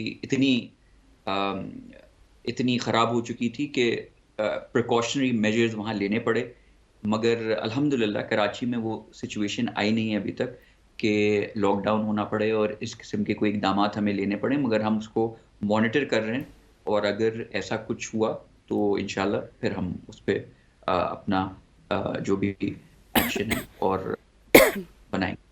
अच्छा अली साहब, मैं थोड़ा सा अगर के इलेक्ट्रिक के हवाले से बात करना चाहें। के इलेक्ट्रिक क्योंकि कराची में बिजली वही सप्लाई करते हैं, लेकिन अनफॉर्चुनेटली हमने देखा है कि बिजली के मसाइल बहुत ज़्यादा हैं। बिजली जब जाती है वापस आती नहीं है, फिर बिल्स के मसाइल। इस हवाले से तो आप, मेरा ख्याल है कि कोई कंस्ट्रक्टिव कोई पॉलिसी नहीं बना सकते कि किस तरह से के इलेक्ट्रिक से जान छूट सकती है कराची वालों की। सॉरी, क्या सवाल था आपका? के इलेक्ट्रिक सर, के इलेक्ट्रिक एक बहुत बड़ा, क्योंकि आपको पता है आए दिन इस तरह की बातें होती हैं, बिजली आ नहीं रही, बिजली चली गई है, के इलेक्ट्रिक के मसाइल बहुत ज़्यादा हैं शहर में। जी बिल्कुल ऐसा ही। देखिए, के इलेक्ट्रिक एक प्राइवेट इदारा है, वो हुकूमती ज़ुमरे में नहीं आता, मगर फिर भी हमने अपने एंड से, हमारे जो मिनिस्ट्री एनर्जी हैं उन्होंने तवील मीटिंग्स रखी हैं के इलेक्ट्रिक से कि पाकिस्तान की और ख़ास तौर से कराची की आवाम को रिलीफ मिल सके। साथ साथ हमने बड़े मंसूबे भी दिए हैं सोलर पावर के, कि जो बिजली जो है ग्रिड से नहीं आ सक रही है या वो हो रही है, बड़े सस्ते ऑप्शंस। और अभी हमने कुछ जो सैलाब मुतासरीन थे सिंध के, उनमें से जो 2 मिलियन का हमने प्लेज किया था इलेक्शन से पहले, और अब 2 लाख घर बना के विद सोलर एनर्जी हमने लोगों को हैंड ओवर भी कर दिए। और ये इलेक्शन से पहले चीज़ हुई थी तो लोगों ने हमसे कहा था ये सियासी बयान है, ऐसा पार्टी करेगी नहीं, एक दफ़ा इलेक्शन हो जाएंगे तो ये भूल जाएंगे। मगर यहाँ मैं निशानदेही करना चाहूँगा कि इलेक्शन से पहले ही हुआ था, उस वक्त लोगों ने कहा था ये सिर्फ एक सियासी बयान है, मगर 2 लाख घर बना के उनमें सोलर पैनल लगा के जो 3 to 4 लाइट बल्ब और एक पंखा जलाते हैं, गरीब आवाम को हैंड ओवर भी कर दिया गया है। और इंशाल्लाह 2 मिलियन का जो हमने वादा किया था वो भी हम पूरा करेंगे। यहाँ तो बड़ी पार्टियां हैं जिनके मंशूर में ही था कि 50 लाख घर बना के देंगे, मगर हमने अपने वादे वफा करना शुरू कर दिए। अच्छा, जो आपने बात की कि इलेक्ट्रिक ठीक है आपकी उसमें नहीं आती, लेकिन एज ए गवर्नमेंट आप उसको रेगुलेट तो कर सकते हैं। अगर एक प्राइवेट इदारा काम नहीं कर रहा तो उस हवाले से फिर उसके मुस्तकबिल के हवाले से गवर्नमेंट सोच नहीं सकती? देखिए, बिल्कुल सोचा जा सकता है, मगर उसको रेगुलेट प्राइवेट इदारा है, हम कैसे रेगुलेट करें? ये वफाक करेगा। फेडरल हुकूमत के पास ये पावर है, वोटिंग पावर जो होती है उनके पास ये चीज़ें होती हैं। एट ए सूबाई लेवल ये हमारे पास नहीं होती, मगर एज आई सेड कि हम अपना किरदार और अपना रोल अदा कर रहे हैं और अपना हिस्सा डाल रहे हैं। के इलेक्ट्रिक से हमारी, अगर आप पिछले 1.5 महीने में उठा लें तो 2 मीटिंग्स मिनिस्टर एनर्जी जो नासिर हुसैन शाह साहब हैं उनकी हो चुकी हैं, और उनकी तरफ से पॉजिटिव भी काफ़ी आया है। और अभी अगर आप देखेंगे तो एक अनाउंसमेंट भी के इलेक्ट्रिक ने किया है कि कुछ बिलों में कमी वो करने वाले हैं, और कुछ चीज़ों में जहां उनसे कोई मिसकैलकुलेशन या कोई चीज़ हुई थी उस पर उसकी डिटेल अभी मेरे पास है नहीं, मगर अगर आप चेक करेंगे तो वो एक पॉजिटिव एक बयान आया है कि इलेक्ट्रिक की तरफ से, वो हमारी काविशों की वजह से। अच्छा अली साहब, जो सिर्फ सर्दियों की बात की जाए तो बिजली की कीमतों में कमी का ऐलान हुआ है पूरे पाकिस्तान में, वफाक की जानिब से ऐलान हुआ, लेकिन कराची वालों को इसका रिलीफ नहीं मिला। इस हवाले से आपने वफाक से कोई गिला शिकवा किया है? नहीं, इसमें कुछ हुआ है। ये देखें, वफाक फेडरल गवर्नमेंट के अंडर जितनी भी प्राइवेट नहीं है वो चीज़ें, उन्होंने तो उनको एक पॉलिसी दे दी, मगर ऐसी बात है जो प्राइवेट एंटिटीज़ हैं जैसे के इलेक्ट्रिक है वो उनके अंडर नहीं आती हैं। मगर फिर भी के इलेक्ट्रिक से हमने ऑन ए सेपरेट नोट बात करके कराची में रिलीफ देने की बात की है, जिसपे वो उन्होंने रजामंदी साबित कर दी। मैं उसी बयान आपको उसी स्टेटमेंट की बात कर रहा हूँ। अगर आप देखेंगे के इलेक्ट्रिक ने भी रिलीफ का अनाउंस किया। अली साहब, अब ये मसाइल पर तो हमने बहुत बात कर ली, थोड़ा सा सियासत को भी टच कर लेते हैं। जो इस वक्त हुकूमत और पीपल्स पार्टी में रंजिशें हमें देखने को मिल रही हैं, क्या लग रहा है कि 2.5 साल वाले मंसूबे पर गौर किया जा रहा है पीपल्स पार्टी की तरफ से? क्योंकि मुमकिन तौर पर ये खबरें हैं कि कोई नया चेहरा देखने को मिल सकता है। देखें, ऐसा कोई मंसूबा तो 2.5 साल का नहीं था, इसलिए कि देखा जाए तो 2.5 साल अभी पूरे ही नहीं हुए। अभी तो साल पूरा नहीं हुआ सर। सोचा तो सोच शुरू कर दिया। मैंने कहा 2.5 साल वाला मंसूबा कौन सा है, इसलिए तो साल ही पूरा नहीं हुआ। तो दूसरी चीज देखिए, ऐसी बात नहीं है, हमारा जमहूरियत का हुस्न होता है, हर पार्टी कोलिशन पार्टीज होती हैं, सबका अपना मंशूर होता है, अपना नजरिया होता है, अपना पर्सपेक्टिव होता है। तो जब वो मिलके काम करती हैं तो काफ़ी चीज़ों पे इख्तलाफात भी होते हैं, मगर इसको साजिशी तौर पे हम अपनी कोई दिल में रख के करके उनके खिलाफ कोई वो चीज़ नहीं कर रहे। हमने तो जो भी चीज़ें उनके सामने रख ली, उनसे मुलाकातें भी कर रहे हैं, उनसे गिला शिकवा जो भी कर रहे हैं, और आवाम के लिए ही कर रहे हैं, हमारे कोई ज़ाती नीड्स तो है नहीं। तो वो अवामी जो चीज़ें हैं जिन पे थोड़ा डिले हो रहा है उस पर डिस्कशन चल रहा है। और बिल्कुल देखें, पीपल्स पार्टी एक सेल्फलेस पार्टी है, अभी बगैर किसी फ़ायदे के हमने हुकूमत में अपना जो है सपोर्ट दिया हुआ है, और कोई इनसे वफाकी वजारतें या इस कोलिशन का उस तरह हम हिस्सा नहीं है। मगर आपको भी और पूरे पाकिस्तान को ही पता है कि माइनस पीपल्स पार्टी ये हुकूमत चल नहीं सकती, मगर हम फिर भी उनको सपोर्ट कर रहे हैं। तो हम चाहते हैं कि एटलीस्ट हम अपने वोटर्स को, अपने सपोर्टर्स को जाके बता सकें, देखें हम इस हुकूमत को सपोर्ट कर रहे हैं, तो आप लोगों को रिलीफ मिल रहा है या नहीं मिल रहा है, एक आम शहरी को रिलीफ मिल रहा है या नहीं मिल रहा। अगर उन चीज़ों में जो तय होती हैं, डिस्कस होती हैं, देखें हम टेबल पे बैठते हैं तो हम बड़े जमहूरी लोग हैं, हम कोई ये पीटीआई या बाकी लोगों की तरह ऐसी डिमांड्स या ऐसी बात नहीं करते कि हम रोडों पे निकल आएंगे, हम ये बिल्कुल कर ऐसी देंगे। अली राशिद साहब, thank you so much for joining अस। वक्त की कमी है, नहीं तो आपसे और भी सवालात करते, आपने हमारे लिए वक्त निकाला। अली राशिद साहब हमारे साथ मौजूद थे, हुकूमत सिंध के तर्जुमान। बहुत ही मज़ा आया उनसे गपशप लगा के और बड़े तामुल मिजाजी से उन्होंने हमारे तमाम तरह सवालात के जवाब दिए। यहाँ पर वक्त हो जाता है एक न्यूज़ ब्रेक का। ब्रेक लेते वापस आते हैं, स्टे विद अस।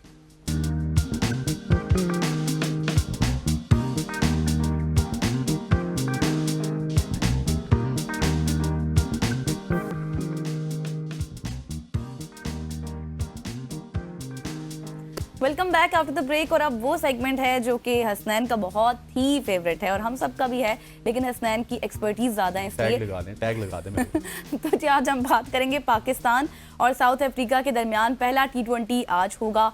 और फ़खर जमान ने इंजरी की तरदीद करते हुए कहा कि वो मुकम्मल तौर पर फिट हैं और चैंपियंस कप जो है वो खेल रहे हैं। दूसरी जानिब अगर बात करें चैंपियंस ट्रॉफी के हवाले से तो मामलात में अभी तक डेडलॉक बरकरार है। ताहम चेयरमैन PCB मोहसिन नकवी ने कौम की तवक्कुआत से बढ़कर नताइज की यकीन दहानी भी कराई है। ज़राए के मुताबिक ये खबरें हैं कि आइंदा पाकिस्तान और भारत में होने वाले ICC इवेंट 2027 तक हाइब्रिड मॉडल पर होंगे।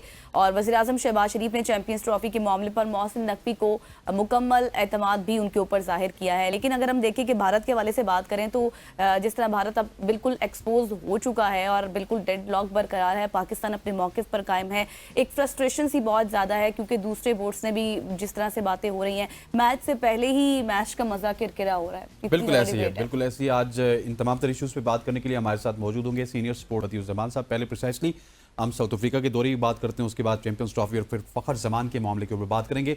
बदी भाई आपको खुश आमदीद कहते हैं, thank you so much for joining us. South Africa की अगर बात की जाए तो आज पाकिस्तान और साउथ अफ्रीका के दरमियान पहला T20 इंटरनेशनल खेला जाएगा। कैसा देख रहे हैं पाकिस्तान की जो लाइनअप है, उसमें कौन कौन से ऐसे स्टार्स हैं जो आपको खेलते हुए नजर आ रहे हैं? देखिए, अगर साउथ अफ्रीका की टीम की बात की जाए तो वो जिम्बाब्वे से काफी मुख्तलिफ है और वो अपनी कंडीशन में जिस तरह की परफॉर्मेंस देते हैं आपके सामने है। लेकिन पाकिस्तान को अगर उसी कामयाबी के तसलसल को बरकरार रखना है तो फिर आपको जारहाना क्रिकेट खेलनी होगी, T20 फॉर्मेट के मुताबिक क्रिकेट खेलनी होगी। अब शाहिन शाह अफरीदी, नसीम शाह और उसके अलावा मोहम्मद रिजवान की वापसी हुई है। ये जो है इनकी वापसी से जो है काफी टीम मजबूत हुई है। लेकिन मसला सारा यही है कि अब ओपन कौन करेगा, क्योंकि बाबर आजम, साइम अयूब जो है हो सकता है मेरे ख्याल से कि दोनों इनसे ही ओपन कराई जाए।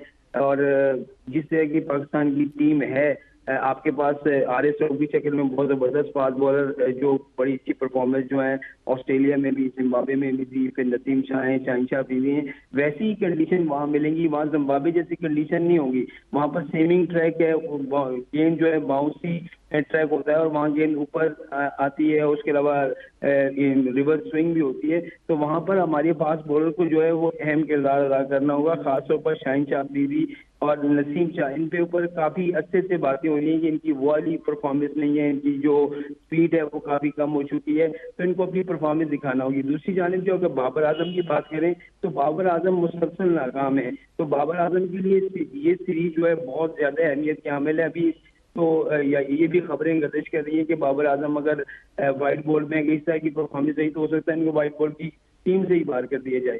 तो मेरे ख्याल से अब बाबर आजम के लिए एक अच्छा मौका है कि साउथ अफ्रीका में जाकर अच्छा परफॉर्म करें, पाकिस्तान टीम को कामयाबी दिलाएं। देखिए, अगर कब तक हम जो है ना, जिस तरीके से आपने ऑस्ट्रेलिया में वनडे सीरीज खेली, इसी तरीके से अगर आप जारहाना क्रिकेट खेलेंगे, आप जो है प्रेशर नहीं लेंगे, टीम कम्बिनेशन आपका जो है अच्छा होगा, जो कप्तानी बेहतरीन करेगा, तो मेरे ख्याल में कोई वजह नहीं कि आप जीत न सके। काफी अच्छे आपको नए प्लेयर भी इस सीरीज से मिले हैं, जिम्बाब्वे से भी और ऑस्ट्रेलिया से भी, जो T20 फॉर्मेट के मुताबिक हैं। लेकिन यहाँ पर हमारे जो बल्लेबाज हैं, अगर T20 फॉर्मेट को देखा जाए तो बहुत तेज खेल है। यहाँ आपको 2-3 प्लेयर ऐसे टीम में होने चाहिए जो आपको मुश्किल वक्त में, अगर आपको 12 भी रन चाहिए, 15 रन चाहिए, 20 रन चाहिए, तो वो उसको जो है वो तेज कर सकें या बना सकें। ये रिक्वायरमेंट है खासतौर पर T20 फॉर्मेट की। तो अब देखें, सीरीज तो शुरू होने वाली है, लेकिन पाकिस्तान टीम की परफॉर्मेंस अगर पिछली देखी जाए तो मेरे ख्याल में उनको जो है इस परफॉर्मेंस को बरकरार रखना होगा। अगर आपने चैंपियंस ट्रॉफी में भी आगे इस शिरकत करनी है और वहाँ जब आप जीत के तसल्सल को बरकरार रखते हुए चैंपियंस ट्रॉफी में जाएंगे तो आप एतमाद बड़ा होगा। अच्छा बदी भाई, जिस तरह से अभी आपने कंडीशंस के हवाले से बात की है, ओपनर के हवाले से बात की है, एक बहुत डिबेट रही है हमारे ओपनर्स के हवाले से कि शायद ये सेट हो चुका है, रिजवान और बाबर के हवाले से भी बहुत बातें हुई, लेकिन अब देखना होगा क्या होता है। लेकिन सवाल अब ये है कि जो कंडीशंस हैं उनको देखते हुए और जिस तरह से T20 हम खेल रहे हैं, आपको लगता है कि टफ होगा? बिल्कुल देखिए हमारे T20 फॉर्मेट में हमारा ये है ना कि हम टॉप ऑर्डर में हमारे 2 या 3 बैट्समैन या 4 बैट्समैन आउट हो जाते हैं, तो फिर बिल्कुल जो हमारे बल्लेबाज हो वही हिम्मत हार जाते हैं। तो मुश्किल से हम जो अगर पहली बैटिंग कर रहे हो तो हम 130 135 तक जाते हैं। इसी के सेकंड बैटिंग में भी हमारे साथ यही होता है कि जब बैटिंग कर रहे होते हैं आपके 3-4 टॉप ऑर्डर आउट हुए तो आप हिम्मत हार देते हैं। लेकिन दुनिया की जितनी भी टीमें हैं, चाहे उसका आखिरी स्टेज तक हो, तो वो जो है वो अपनी परफॉर्मेंस को कंटिन्यू रखते हैं। वो आकर जो है जाराना क्रिकेट खेलते हैं, बॉल जाया नहीं करते हैं। हमारे यहाँ ये होता है कि हम जो जब विकेटें गिरती हैं तो हमारे जो बल्लेबाज हैं वो डॉट बॉल ज्यादा खेलना शुरू कर देते हैं। 20 ओवर में आपको मालूम है 120 गेंदें होती हैं, उसमें से अगर आपने 40 गेंदें डॉट खेल ली तो पीछे बचा क्या है? तो इसे डॉट बॉल से आपको जो है थोड़ा सा बचना होगा। उसके अलावा आपको जो है हार्ड हिटिंग करनी होगी। आपके पास 2 प्लेयर मैंने आपको बताया कि एक ऐसे होने चाहिए ऑलराउंडर T20 फॉर्मेट में कि जो आपको लंबी हिटिंग कर सके और जो है वो छक्के लगा सकें, क्योंकि अब चौकों पे जाते हैं तो वो हमारी टीम से बेहतर लोगों की दूसरी टीमों की जो फील्डिंग है वो अपने अगर एक मैच में 10 से 15 रन बचा लेते हैं तो फिर आपके लिए बहुत ज्यादा मुश्किल हो जाती है।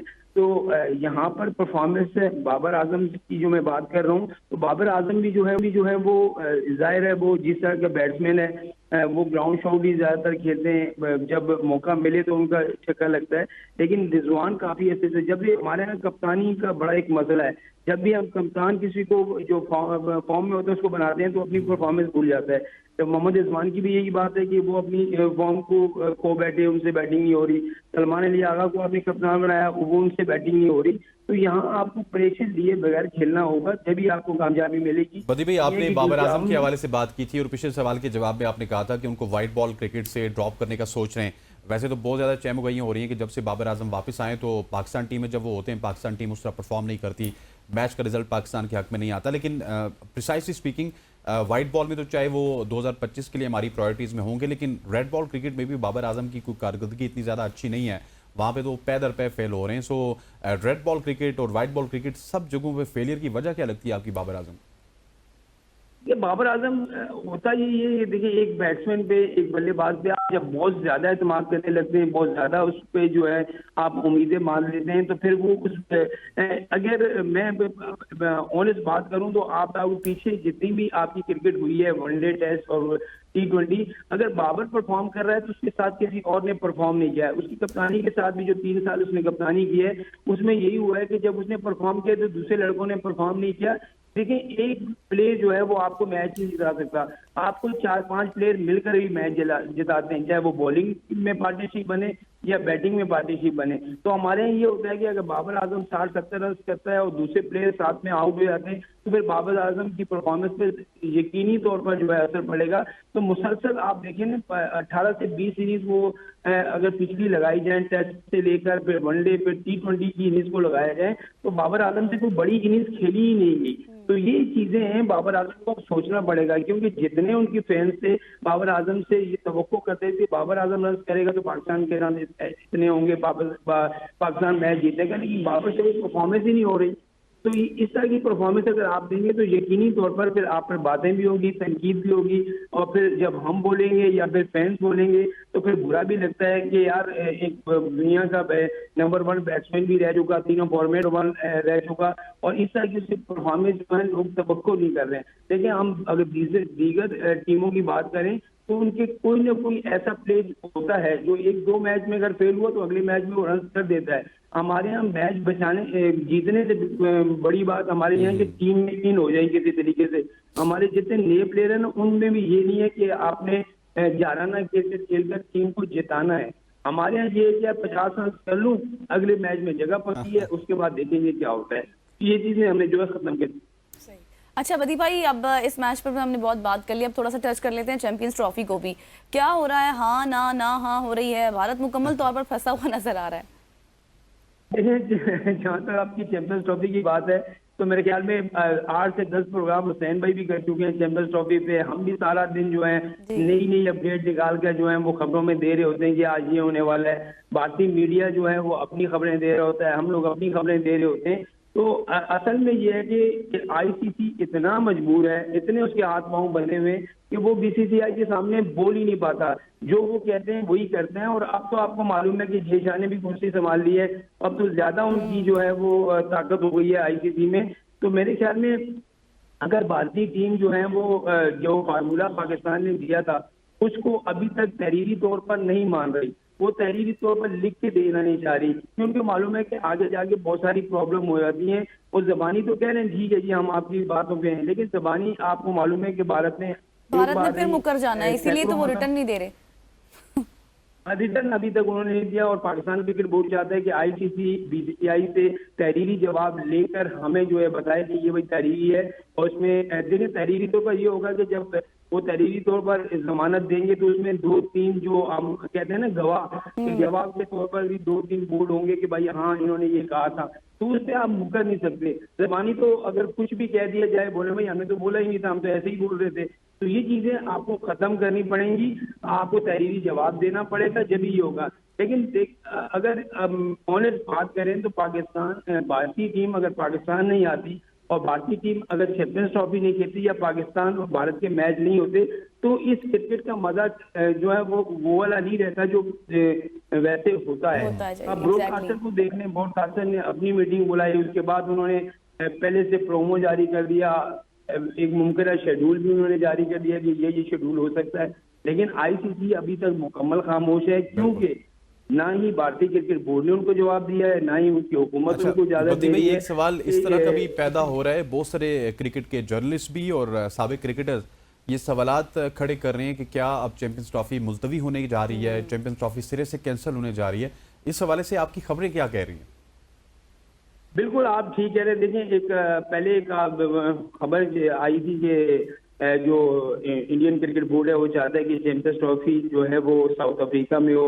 वो आईसीसी पर ये भी दबाव डाल रहा है कि आप मेजबानी जो है वो भारत पाकिस्तान से ले ली जाए। अगर वो इस बात पर नहीं एग्री होता हाइब्रिड मॉडल पे तो ये साउथ अफ्रीका में करा दी जाए। लेकिन आईसीसी के हाथ पांव बंधे हुए हैं। देखिए अगर वो ये आज फैसला करता है तो कल और टीमें उठकर भी उनसे कह सकती है कि हम ये नहीं करते। इससे पहले मुताबिक मिसालें आपके सामने हैं, बहुत सारी चीजें हुई हैं। वर्ल्ड कप में जो है वो वेस्ट इंडीज की टीम नहीं, जो इंग्लैंड की टीम वेस्ट इंडीज नहीं गई थी, फिर एक दो मतलब जो कीनिया जो है वो इंग्लैंड की टीम नहीं गई थी, तो वहां पर तो हाइब्रिड मॉडल को नहीं अपनाया गया। तो मेरे ख्याल में अगर हाइब्रिड मॉडल आप सिर्फ और सिर्फ जो है वो पाकिस्तान के लिए रख रहे हैं, इसके लिए रख रहे हैं, तो ये गलत बात है। देखें पाकिस्तान अब या देखें क्रिकेट और सियासत हसैन भाई एक अलग होना चाहिए। मेरे ख्याल में दोस्ताना आप पड़ोसी मुल्क हैं, अगर आप एक मिसाल कायम कर सकते हैं कि इंडिया पाकिस्तान है, पाकिस्तान तो जाता ही रहता है इंडिया, तो इसमें मुजाहिका क्या है? असल मसला सारा यही है कि भारतीय टीम और भारतीय क्रिकेट बोर्ड, भारतीय हुकूमत पाकिस्तान में क्रिकेट होने ही नहीं देना चाहते। इसी वजह से हर बात को वो इशू जो है वो खड़ा कर देते हैं। लेकिन पहली मर्तबा हुआ, अच्छा हुआ जो एक पाकिस्तान के बोर्ड ने, मोहसिन नकवी ने अच्छा स्टांस लिया कि चलें जी जब तक आप नहीं मानोगे हम भी नहीं मानेंगे। देखिए अब आंखें दिखाएंगे तो आपका काम होगा। अगर आप हमेशा हाँ हाँ करते रहेंगे तो कभी भी आगे सुनवाई नहीं होगी। तो चैंपियंस ट्रॉफी अब दिन बहुत कम ही रह गए। तो मुझे तो ये लग रहा है कि अगर 15-20 दिन और गुजर गए तो मुझे तो ये लगता है कि ये इवेंट ही खत्म ही ना हो जाए। सबको ये लग रहा है कि इवेंट खत्म होने की तरफ नहीं जा रहा। अच्छा बदी भाई आखिरी कुछ मिनट चल रहे हैं, मुझे ये बताइएगा फखर जमान के हवाले से। फखर जमान ने एक बहुत बड़ा बयान दिया कि मैं बिल्कुल फिट हूँ, चैंपियंस कप खेल रहा हूँ, चैंपियंस कप ओडीआई की बात की उन्होंने, वहां पे मैंने अपनी टीम को जितवाया। तो मेरी फिटनेस के हवाले से जितने भी सवालात खड़े किए जा रहे हैं वो बेबुनियाद हैं। फखर जमान के इस बयान को आप किस तरह देखते हैं? बिल्कुल सही कहते हैं कि एक अगर प्लेयर इंजर्ड है, अगर वो इंजरी का शिकार है, अगर तो फिर वो भाई चैंपियंस कप क्यों खेल रहा है, आप उसको टीम में क्यों नहीं ले रहे? और फखर जमान एक ऐसा प्लेयर है, आप भी जानते हैं, मैं भी जानता हूँ, दुनिया जानती है कि पाकिस्तान टीम में इस वक्त अगर कहा जाए कि मैच विनर जो खिलाड़ी है वो फखर जमान ही है। और T20 फॉर्मेट और वनडे फॉर्मेट का बेहतरीन प्लेयर है वो। लेकिन पिछला रोज जो हमारे कप्तान ने प्रेस कॉन्फ्रेंस की वहाँ पर जनूबी अफ्रीका में, तो उन्होंने एक नई मंतक पेश कर दी। उन्होंने ये कहा कि जी फखर जमान वो तारीफ तो कर रहे हैं, साथ में कहने ऐसा कोई पर्सनल इशू उनका बोर्ड के साथ कुछ नहीं है, वो थोड़े से बीमार थे, नजला, जुकाम, बुखार हो गया था, तो उनसे ये कहा है कि आप चैंपियंस कप खेलें और उसके बाद आप ये चीजें समझ नहीं आती कि आपको कौन पढ़ा के भेजता है इस तरह की बातें करने को। एक प्लेयर T20 फॉर्मेट पाकिस्तान में खेल रहा है, पहले मैच में आपने देखा कि उसने 28-30 रन भी किए, उसके अलावा फील्डिंग भी पूरे ओवर की, सब कुछ सही चल रहा है, तो फिर आप अगर उसको एक ट्वीट पर और एक आपके जो उसने बयान दे दिया था उस पर अगर आप उसको टीम से दूर कर रहे हैं तो ये बहुत ही गलत बात है। इससे पाकिस्तान का एहसास है, पाकिस्तान को मैच जितवा चुका है और पाकिस्तान के आगे आने वाले जितने भी मैचेज हैं उसमें वो टॉप खिलाड़ी के तौर पर जो है वो देखा जा रहा है। आज चैंपियंस ट्रॉफी आपने खेलनी है तो मेरे ख्याल में उसको पहले आप साउथ अफ्रीका ले आते हैं, जिम्बाब्वे ले आते हैं, वहां पर उसको एतमाद देते जाके चैंपियंस ट्रॉफी में आपको तो याद ही होगी, जितवाने वाला ही वही है आपको। तो अगर आप उसको इस तरीके से उसके साथ करेंगे तो ये मेरे ख्याल में फैंस के लिए भी एक बहुत बड़ा धक्का होगा। सही, थैंक यू सो मच। बदी भाई हमारे साथ मौजूद थे और अफ्रीका के साथ सी चैंपियंस ट्रॉफी और फिर बात कर रहे थे हम फखर के ऊपर कि जिस तरह के हालात हो रहे हैं, भारत बिल्कुल अभी किसी तौर पर भी मान ही नहीं रहा। अब क्या होता है देखना है, क्योंकि रोज हम यही डिस्कस करते हैं कि शायद आज कोई फैसला हो जाएगा हो जाएगा, लेकिन नहीं होता। Let's see. यहाँ पर वक्त हुआ एक ब्रेक का और ब्रेक के बाद बहुत मजेदार सेगमेंट्स जो हैं वो हमारे पास हैं। ब्रेक तक का आपको इंतजार करना पड़ेगा। विल बी राइट बैक सून।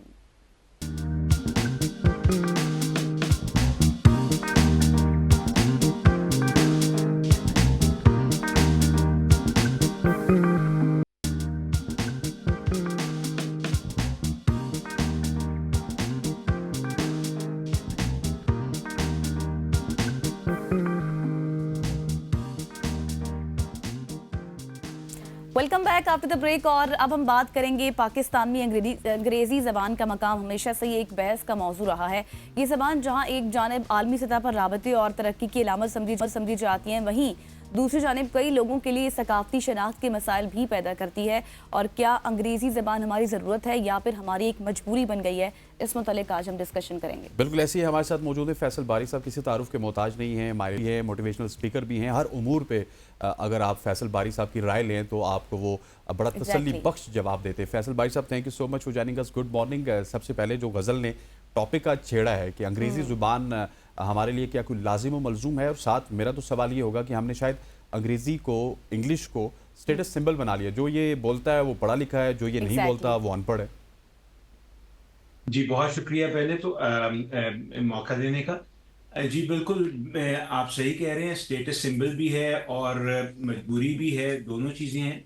लेकिन इसकी हिस्टोरिकल वजूहात भी हैं और वो किसी हद तक अब इस वक्त ज़रूरी भी है। सो ये डिपेंड करता है इंडिविजुअल के पॉइंट ऑफ व्यू से देख रहे हैं या एज ए सोसाइटी देखें। एज इंडिविजुअल मेरे ख्याल में पेरेंट्स के पास बड़ी कम चॉइस है कि अगर उन्होंने सुपीरियर सर्विसेज की तरफ जाना है, हायर एजुकेशन में जाना है, अगर उन्होंने अच्छी नौकरी दिलवानी है अपने बच्चों को, उसके लिए तैयार करना है, अगर सोसाइटी में जैसे आप कह रहे हैं उसी को पढ़ा लिखा समझा जाता है जिसको अंग्रेज़ी आती है, तो मुकाम दिलवाना है तो अंग्रेज़ी तो फिर बच्चों को पढ़ानी पड़ेगी। एज अ सोसाइटी हम जब इसे देखते हैं तो क्या हमें ये फैसला करना चाहिए कि हम अपनी ज़बान को फ़रोग़ दें और अंग्रेज़ी का जो वज़न है इस वक्त हमारी सोसाइटी में इन सब वजूहात की वजह से जिस पे बात हो रही है उसको हम ओवर टाइम कम करने की कोशिश करें। सो ये दो पॉइंट ऑफ व्यू डिफरेंट हैं। मेरे ख्याल में इंडिविजुअल्स की मजबूरी और उनकी ज़रूरत तो रहेगी फ़िलहाल, क्योंकि अभी किसी भी मौके पे ऐसा नहीं लग रहा कि अंग्रेज़ी की अहमियत किसी तरह कम हो रही है या कम होगी। इस वक्त तो इनफैक्ट बहुत ज़्यादा ये बात हो रही है कि भाई ब्रेन ड्रेन भी है, बाहर जाने की भी लोग कोशिश कर रहे हैं, पढ़ना भी चाहते हैं, तो अगर ये सब चीज़ें करनी है तो अंग्रेज़ी ज़रूरत तो बन जाती है। लेकिन दूसरी तरफ as a society supreme court के डिसीजंस भी हैं और भी बातें होती रहती हैं कि किसी तरह कौमी ज़बान को ज़्यादा इस्तेमाल किया जाए, बेहतर बनाया जाए इस्तेमाल में, ताकि हमें अंग्रेज़ी की ज़रूरत फिर कम होती जाए वक्त पे। तो ये दोनों चीज़ें साथ चल रही हैं। लेकिन having said all that, Urdu पे और उर्दू में चीज़ें करने पे और अंग्रेज़ी का वज़न कम करने में और उसकी अहमियत कम करने में जो काम होना चाहिए था, जो कि बहुत सारे और ममालिक ने किया है, वो हमने किया हुआ नहीं है अभी तक। सही। फैसल साहब, मसला भी यही है, जैसे भी आपने खुद फरमाया कि बाहर जाने की लोग कोशिश करते हैं और कहते हैं कि हम पढ़ाई करें, और जो पहला उनकी डिमांड होती है या फिर पहला फोकस होता है वो सिर्फ इंग्लिश पर ही होता है। अगर आपको इंग्लिश आती है तभी आप बाहर जा सकते हैं। लेकिन आप नहीं समझते कि ये हम अब इतना रच बस गए हैं इस सारी सूरत हाल में कि हम निकलना चाहें भी तो नहीं निकल सकते? जी, मेरे ख्याल में बहुत मुश्किल। अच्छा, इसमें अब 2-3 बातें समझने वाली मेरे ख्याल में है। एक तो ये कि हम अपने स्कूलों में अंग्रेजी ही नहीं, उर्दू भी बहुत बुरे तरीके से पढ़ा रहे हैं। अगर आप कोई भी रिजल्ट देखें, मैट्रिक के, बाकी जो रिजल्ट्स आ रहे हैं, जो CSS के भी देखें, बाकी भी देखें, जहां भी उर्दू का इस्तेमाल होता है वहां भी ये शिकायत सुनने में आती है कि उर्दू भी अच्छी नहीं पढ़ाई जा रही। और ये सिर्फ उनको अंग्रेजी मीडियम स्कूलों की मैं बात नहीं कर रहा कि वहाँ उर्दू नहीं, लेकिन ज़्यादातर स्कूल, चाहे वो सरकारी हों या लो फी जिन्हें स्कूल कहा जाता है, वहाँ पे भी उर्दू और अंग्रेजी दोनों। इसकी मेन वजह ये है कि हम टीचिंग ऑफ लैंग्वेज जो है उसको नहीं समझ रहे। लैंग्वेज पढ़ाना कोई सब्जेक्ट पढ़ाने से फर्क चीज है। जबान जो है उसका बहुत ज्यादा ताल्लुक उसके इस्तेमाल से, उसके रच बस जाने से होता है। हमारी मजबूरी ये है कि बहुत सारे हमारे जो बच्चे हैं, चाहे वो पंजाब के बहुत से इलाकों में हो, सिंध, बलूचिस्तान, जहां भी, उनके लिए उर्दू और अंग्रेजी दोनों जबानें, उसमें इमर्शन पूरी नहीं होती, उसमें उनका बहुत सारा वक्त दिन का जो रेगुलरली गुजरता नहीं है, और फिर उसको कनेक्ट नहीं किया जाता उनके पढ़ाई से भी, चाहे वो अंग्रेजी हो या उर्दू हो। अंग्रेजी जाहिर है ज्यादा फासले पे है, तो अंग्रेजी तो हमें सिर्फ क्लास, एक 40 मिनट की क्लास मिलती है जिसमें रट्टा लगवाया जाता है, उससे अंग्रेजी तो नहीं आएगी।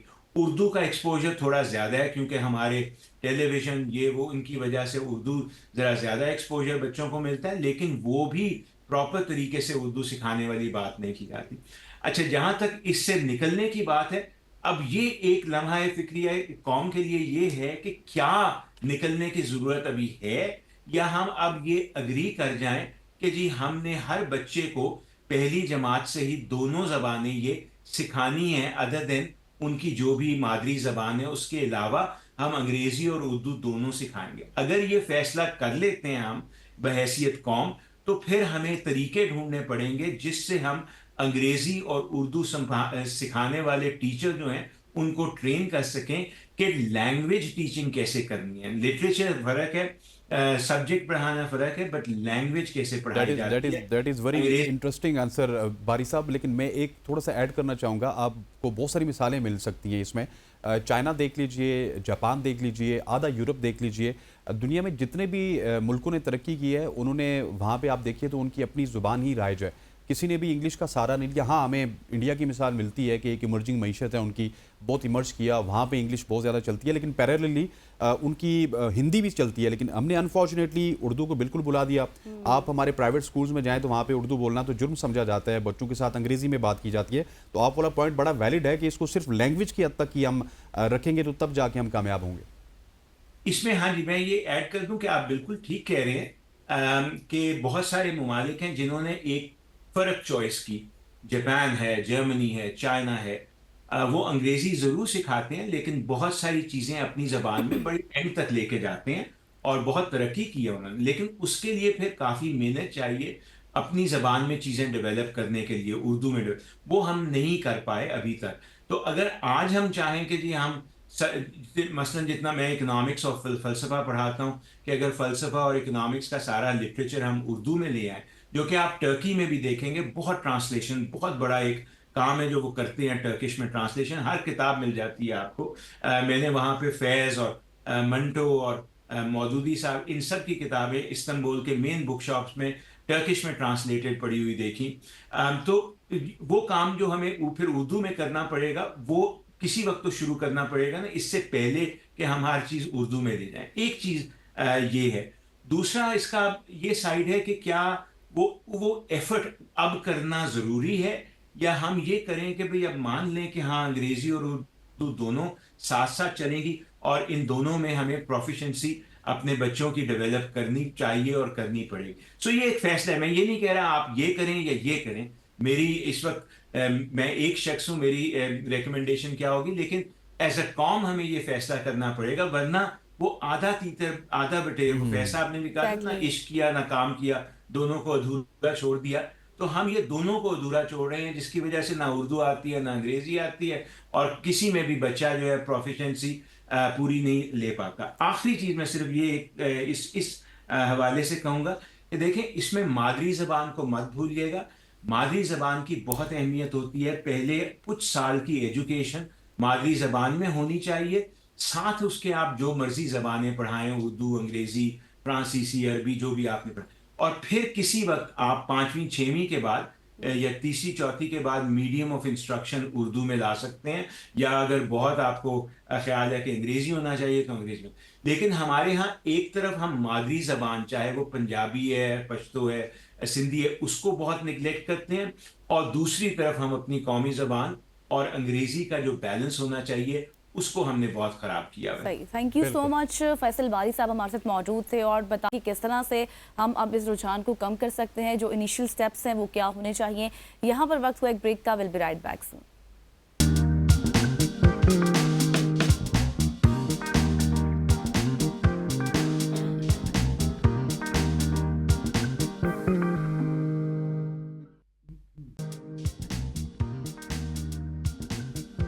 वेलकम बैक टू सुबह की सोच। आज मैंने पॉज लिया, उसकी वजह यह है कि आज हमारे साथ बहुत ही स्पेशल शख्सियत मौजूद है। आज हमारे साथ मौजूद हैं पाकिस्तान के नामवर अदाकार। मैं थोड़ा सा तमहीद बांधता हूँ। आज हमारे मेहमान होंगे पाकिस्तान के नामवर गुलकार, मौसीकार, अदाकार और प्रोड्यूसर।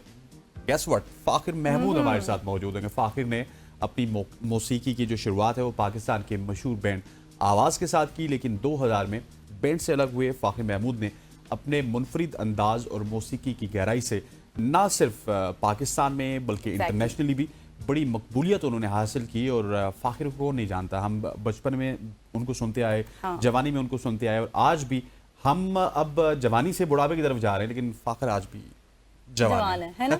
इसी तमाम सूरत हाल पर बात करेंगे। फाखिर हमारे साथ मौजूद हैं। फाखिर साहब अस्सलाम वालेकुम, वेलकम टू सुबह की सोच। वालेकुम अस्सलाम जी, how we are good. Fakhir साहब आप ठीक हैं? सबसे पहले तो ये बताएं कि कैसे करियर का आगाज किया आपने और कैसा सफर रहा आपका? Pleasure is all mine ji, thank you for having me on your show. मुझे तो पता ही नहीं चला जी कि मैंने कब शुरू किया। बचपन से मैं हारमोनिका, फिर कीबोर्ड, ये इंस्ट्रूमेंट्स वगैरह बजाता था, कुछ गाना भी गाता था। My mother always used to tell me कि तुम बहुत अच्छा गाते हो, तुम्हारी आवाज़ बहुत अच्छी है।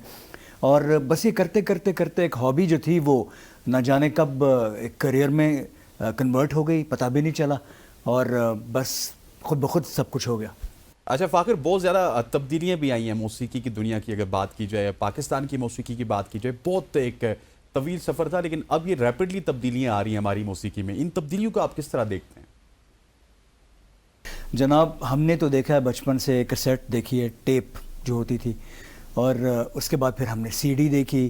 आई थिंक स्कूल में थे जब सीडी आ गई थी। फिर सीडी के बाद हमने देखा यूएसबी में गाने स्टोर होने लग गए, और फिर उसके बाद MP3 हमने देखा।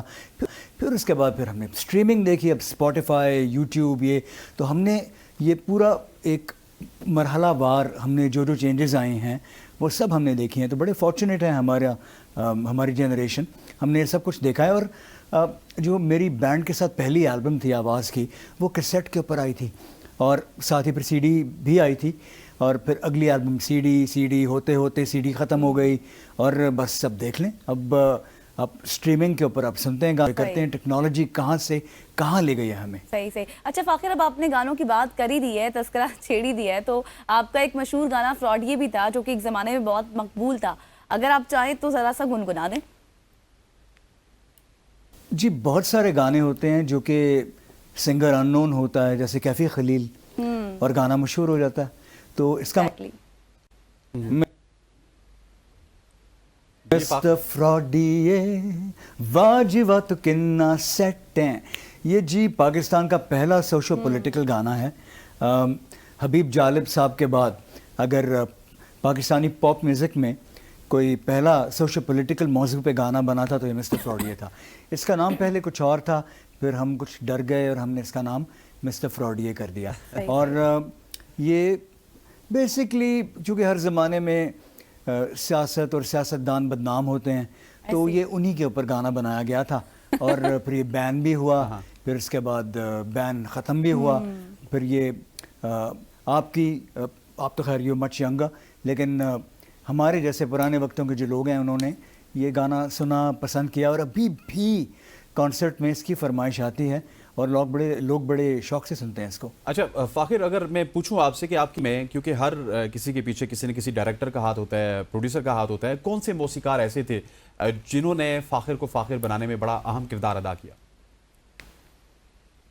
हमने तो जी बचपन से पाकिस्तान का रेडियो सुनते थे, बचपन में घर में चला करता था, गाड़ी में भी म्यूज़िक सुनते थे, पाकिस्तानी, इंडियन, अंग्रेज़ी, लेकिन मैं अंग्रेज़ी म्यूज़िक चूँकि थोड़ा ज़्यादा सुना था, तो मुझे कुछ बड़े बड़े बैंड्स हैं, बड़े बड़े सिंगर्स हैं जिनसे मैं काफ़ी मुतासिर भी हुआ। जैसे क्वीन एक ग्रुप था, उसके फ्रेडी मर्करी मुझे बहुत पसंद थे, क्योंकि वो ना सिर्फ एक अकम्पलिश पियानो प्लेयर थे, बल्कि उनकी गाने की जो रेंज थी, उसकी वोकल की, जैसे आपने गाना सुना होगा उनका बोहेमियन रैप्सोडी, तो वो अकेले पूरे मल्टीपल ट्रैक्स करके तो ओपरा का इफेक्ट निकाल लेते थे। उनकी पिच बहुत ऊंची थी और नीची भी। इसी तरह पिंक फ्लॉयड के डेविड गिलमोर मुझे बहुत पसंद थे, बीटल्स पूरा बैंड मुझे बहुत पसंद था। मुझे कंपोज़र ज़्यादा पसंद है, बल्कि एक बहुत मेलोडिक बैंड था, यूरोविजन कॉन्टेस्ट जीत के आ गया था स्वीडन का, एबा। उसके गाने जो हैं वो एक से बढ़ के एक मेलोडी है उनके अंदर, और उनके जो फ्रंटमैन तो नहीं थे, लेकिन उनके जो कंपोज़र थे और पियानो प्लेयर बेनी एंडरसन, मुझे वो भी बहुत मुतासर करते थे। तो मैं बेसिकली प्राइमरीली जो कंपोज़र होते हैं या जो इंस्ट्रूमेंटल अच्छा जो बजा सकते हैं, कोई म्यूजिशियन, मैं उनसे मुतासर ज़्यादा होता हूँ। सिंगर को तो जो आप धुन बना के देंगे वो गा देगा। मैं ख़ुद भी प्राइमरीली सिंगर से ज़्यादा एक म्यूज़िक प्रोड्यूसर और कंपोज़र हूँ, तो शायद यही वजह है। इसी तरह मुझे लक्ष्मीकांत प्यारेलाल, पाकिस्तान के निसार बज़मी और आर.डी. बर्मन, अगरचे आर.डी. बर्मन साहब के कॉपी काफ़ी करते थे वो, लेकिन फिर भी उनकी धुनें मुझे बहुत पसंद थी। अच्छा फ़ाखिर, जैसे अभी आपने बहुत सी बातें की और जो आपने बताया कि आपको बहुत ज़्यादा पसंद है, तो आप क्या समझते हैं कि आलमी सतह की अगर हम बात करें तो वहाँ पर पाकिस्तानी मौसीकी को कैसे पजीराई हासिल हो सकती है? पाकिस्तानी मौसीकी को आलमी सतह पे उर्दू, पंजाबी और जो हमारी बोलियाँ हैं वो सुनने वाले, उनमें तो वो ऑलरेडी मकबूल है। लेकिन अभी कुछ लोग हैं वो मेकिंग वेव्स, जो कि अंग्रेज़ी म्यूज़िक भी कर रहे हैं। तो आहिस्ता आहिस्ता जैसे जैसे टाइम गुजरता जाएगा, पाकिस्तानी बच्चों को अपॉर्चुनिटीज़ मिलती जाएंगी, तो दुनिया में नाम बनता जाएगा, इसमें फ़िक्र की कोई बात नहीं। अच्छा फ़ाखिर ने बहुत सारे गाने बनाए और बहुत सारे गाने आपके पॉपुलर भी हुए, लेकिन क्या कोई ख़ास जॉनरा है आपका जिसमें आप ज़्यादा फोकस करते हैं? मेरा जो फोकस है जी वो मेलोडी पे होता है। मुझे धुन जो है, मैं कभी भी रैप और ये चीज़ें इनमें नहीं जा सका, कॉल मी ओल्ड फैशन, लेकिन मुझे धुन अच्छी चाहिए होती है। तो मेरा जो फोकस होता है वो होता है कि अच्छी मीठी धुन बनाऊँ, अच्छी मेलोडी बने। शायद यही वजह है कि मेरे कुछ गाने, और उससे पहले जो मैंने अपने बैंड आवाज़ के लिए तख्लीक किए, वो कुछ गाने इनमें से मकबूल हुए क्योंकि मेलोडी पे फोकस ज़्यादा था। तो मेरा फोकस मेलोडी पे होता है जी। बाकी जॉनरा जो है वो चेंज हो जाता है। जैसे माहीवे गाना था मेरा, वो मरेंगे और सालसा म्यूज़िक था, और इसी तरह मेरे और सब तो सोनिए, जिसमें एक अस्ताई के अलावा बाकी मेरी पूरी धुन है। और उस तरह के और गाने हैं मेरे जो कि उनका जॉनरा फ़र्क है। तो जॉनरे चेंज होते रहते हैं, लेकिन मेन जो बाइंड करती है चीज़ गाने को वो है मेलोडी। तो I may explore different genres, however the main thing that my forte जिसको कहेंगे वो है। सही। अच्छा फ़ाखिर, ये भी बताएं कि आपके नज़दीक आपकी करियर की सबसे बड़ी कामयाबी क्या रही है? अवार्ड्स तो जी मिलते रहते हैं, किस्मत में होते हैं, मिल जाते हैं। मुझे भी जो किस्मत में था मुझे मिला। लेकिन जो मेरी सबसे बड़ी कामयाबी जो मेरे ख्याल में मेरी कामयाबी है कि मैंने दुनिया भर में लाखों करोड़ों लोगों के साथ कनेक्ट किया। दुनिया भर में मैंने अपनी म्यूज़िक के टैलेंट की वजह से मैंने टूर्स किए, अभी भी करता हूँ। दुनिया भर में मैंने दोस्तियाँ बनाई, दोस्त बने, दुनिया घूमी, और मैंने किसी न किसी फॉर्म में कभी ना कभी कहीं ना कहीं लोगों को खुशियाँ भी दी होंगी, लोगों को अपने पेट्रियाटिक गानों से वतन के लिए उनके जज्बात भी उभारे होंगे मैंने। किसी शादी में भी मेरे गाने बजे होंगे। जो लोग रोमांस करते हैं, लव बर्ड्स, उनके लिए भी मेरे गाने जो हैं उन्होंने प्यार मोहब्बत भी किया होगा मेरे गानों के ऊपर। और मोटिवेट भी मैंने लोगों को किया होगा।